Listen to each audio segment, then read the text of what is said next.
1 2 3 এই লতটিয়া। ভাই টাকা তো দিলেন, কিন্তু আল্লাহ আপনারা ক্ষমা করবে না। কি ব্যাপার, ওই কি কয়ে গেল কিছুই তো বুঝলাম না। 1 2 3 এই লতটিয়া।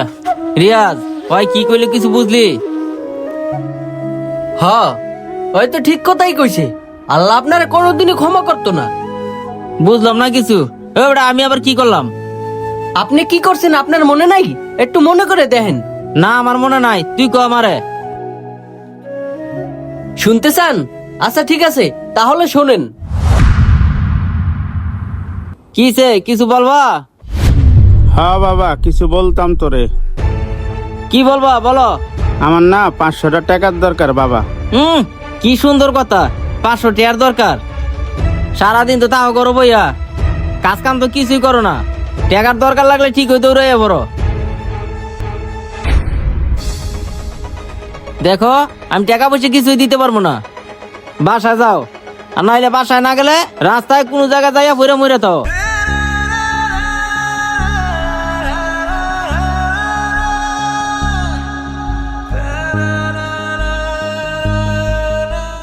কত সুন্দর কথা, 500 টাকা লাগবো। 500 টাকা কামাইতে কত পরিশ্রম জানো?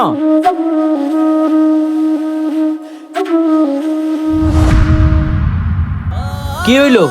এবার মনে পড়ছে আপনি কি করছেন? এর লেগেই কইছি আল্লাহ আপনার কোনোদিনও ক্ষমা করতো না। আপনি কেমনে পারলেন এই কাজটা করতে? আপনার এত ধন সম্পত্তি দিছে আল্লাহ তাআলা, আর অথচ আপনার বাবারে আপনি 500 টাকা দিতে পারলেন না। শুনেন, একটা কথা বলি, আল্লাহ তাআলা আপনাকে ধন সম্পত্তি ঠিকই দিছে, কিন্তু আপনারে মন দেয় নাই। না হয়তো আপনার বৃদ্ধ বাবারে এরকমের অপমান করতে পারতেন না 500 টাকার জন্য। ঠিক আছে, আপনার সাথে অনেক কথা বলে ফেলাইছি, থাকেন আমি যাই।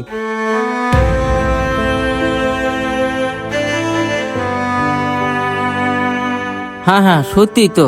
500 টাকার জন্য আমার আব্বুর সাথে কতটা খারাপ ব্যবহার করছি। আসলে খারাপ ব্যবহারটা করা আমার ঠিক হয় নাই। যাই যাইয়া আব্বুর কাছে মাপ চাইগা।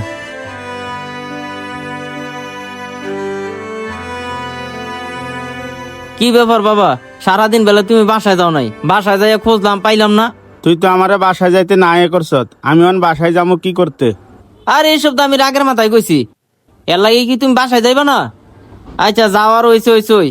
তুমি আমার লগে রাগ করো না, এখন বাসায় চলো। তুমি 500 টাকা চাইছিল না? 500 না, তোমার আমি 5000 টাকা দিমু। তোর কাছে আমি 500 টাকা চাইছি। আমি দোকানে চা পান খাই দেখে তুই কি করলি? তোর কর্মচারীর সামনে আমার অপমান করছ। তোর টাকা লাগবো না, আর তোর বাড়ি তো আমি ফিরে যাবো না। আমার 2 চোখ যেদিকে যায় আমি সেদিকে যাবো গা। রাগ করো না তো, তোমার কইলাম তো আমি 5000 টাকা দিমু। চলো এবার আসো।